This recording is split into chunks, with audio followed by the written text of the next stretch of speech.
How's it going, everybody? Zachary Sang. It's Sweet Radio, Goom Radio, hanging here in a corner, an awesome corner, that is. It's an awesome corner because I'm here in the corner with Mitchel Musso. What's up? I like that intro. Do you just go into places? You just go, what's up? I just add a little something. Yeah. Now you're in New York, Macy's right. Thanksgiving Day Parade. Yeah. Fun. Yeah, it's pretty exciting. You know, I've definitely been a fan my whole life. I grew up watching the show, of course, and like the first year I actually get to come out here and see the show, I'm performing. So, and I'm not gonna lie, I don't get nervous and I don't get embarrassed ever. But this is really the first time that I think I'm like legitimately nervous about something, and I think it's because like my parents were so excited about it. I flew all them out here to be a part of this with me, and it's a little something new because usually Thanksgiving we're at home. You know what I mean? It's very relaxing now. You know, we got this to look forward to, so don't want to mess it up. It's crazy. You're hopping everywhere in the city. I know, it's wild, man. Where's your favorite part of the city? What's my favorite part of the city? Oh man, goodness. There's a couple places. I know that there was actually this pizzeria called Luzo's where when Metro was out here recording their album with Crush Management over on 1st and 14th, I think is where Luzo's is. It's right around the corner, and it's the Crush Management. They did Panic at the Disco, Fall Out Boy, and then the Metro album, and we spent a lot of time in Luzo's Pizzeria. It was like the best pizza I've ever had in my life, and you know, during the 2-month process of recording the album, it was literally every day we were there. So like that was one of my like favorite little spots. And you know, I don't know New York too well, but every time I get to come out here, it's definitely always exciting. So now you have your album. I'm gonna be honest with you. It's awesome, top notch. I really do like it, man. Thank you very, very much. It's so funny too because you know people expect it to be like, you know, we have these musicians come in and they're like, oh, this is going to be easy music to play. It's kiddie music. It's blah, blah, blah. It's not, man. You know, everybody has tried. Like, there's some serious, what do they call that? There's a lot of rhythmic patterns that are, oh my God. I think it's really, the best way to explain it is the producers we worked with. We worked with everybody from Max Martin to PJ Bianco, and Max Martin did Katy Perry, Britney Spears, PJ Bianco. PJ did Jonas Brothers. And then, of course, Sam and Slugo, who did the Metro album. Wow. We worked with them, too. You know, it's the collaboration piece. It's like a lot of artists will say, you know, I write all my own music. That's bull, man. I've never met anybody in my whole entire life that writes their own music, all their own music. Yeah. It's just ridiculous. It's always good to get, you know, other ideas from other people because people have good ideas, you know what I mean? So collaboration's key, and I think, you know, I worked with some really, really cool people which made the album, you know, what it is. I mean, it is a huge success. It's getting massive airplay, not only on Sweet, but on Radio Disney and tons of other stations. Yeah, we have a single out right now, Shout It, with Mason, and it's at number 2. I think it just number 2. I think it just the hit .com number 2. top 3. Oh wow, top 30. Yes, yeah. So, and we're at number 2, and we're just trying to push it to 1. So, you know, whoever's listening, you guys are more than welcome to go online or you know call it in and vote for Shout It. That would be huge. Let's get it to number 1. Now, tell me, why did you try to get into music? What was the driving factor? Because you're going from Hannah, Montana. Yeah, well, the thing is that everybody always says, you know, all these kids going from, you know, the acting into the singing world is different. For me, growing up, when I was 6 years old, I was playing recitals on the piano. Before acting, way before acting. Acting didn't come till about 10 years old, 9 or 10. And at about 9, I got my first Gibson guitar. At 10, I got my first Pearl Master drum set. And it wasn't necessarily like being an artist or being a singer.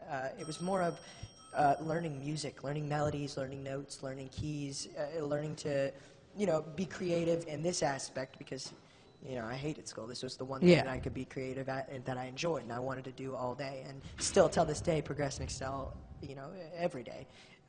So as far as that was, when I was about 14, got Pro Tools, Logic, and Reason, which are all music editing software, so I can be my own producer. And like I was saying, it was more of just making music and not necessarily being an artist. But by the time I hit 18, I just felt like I needed a little something. I needed a little something different. And And, 18 came around. I was like, well, my older brother's, a musician. He's touring the world. Yeah. How cool would it be able to go on tour, with Mason or with Metro Station?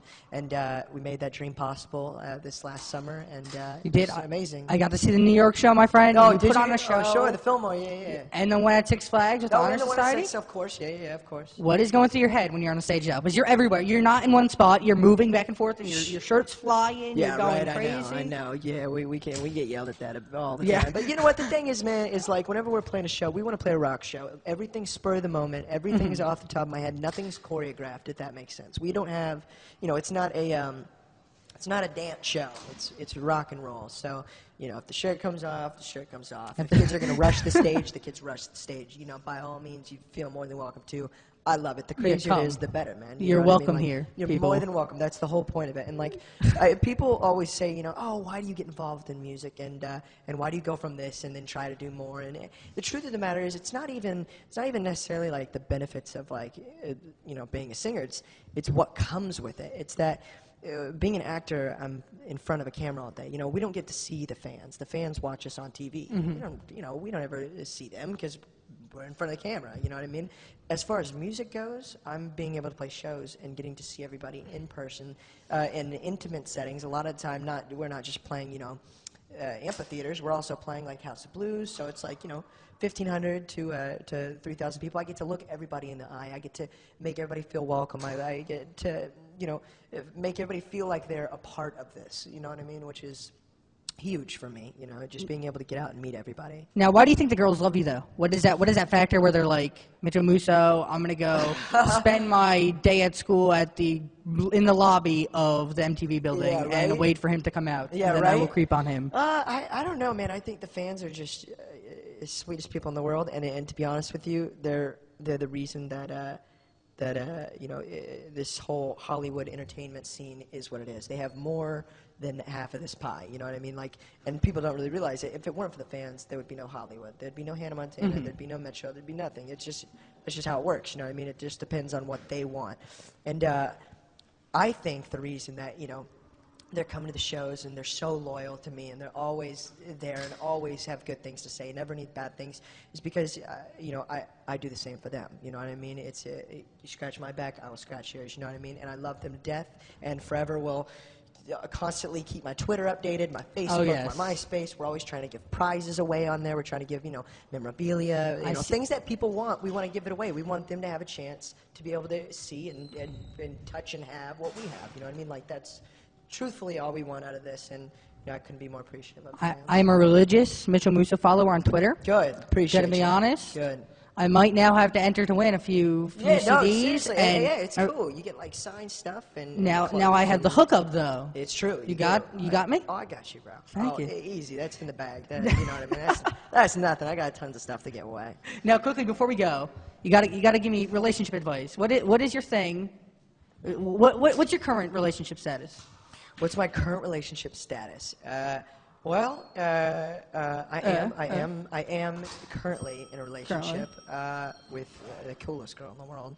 I met her. She's very nice. Yeah, she's bomb. Her name's Gia, and pretty much in love. But that's not gonna hold me back from keeping it going. From doing your thing. Yeah, doing my thing. So and that I won't hold her back. So now, you got any advice for me though?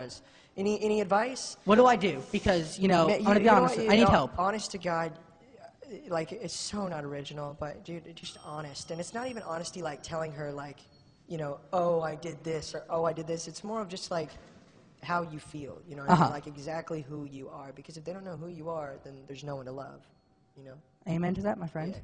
Thank you so much for joining me. Thank you.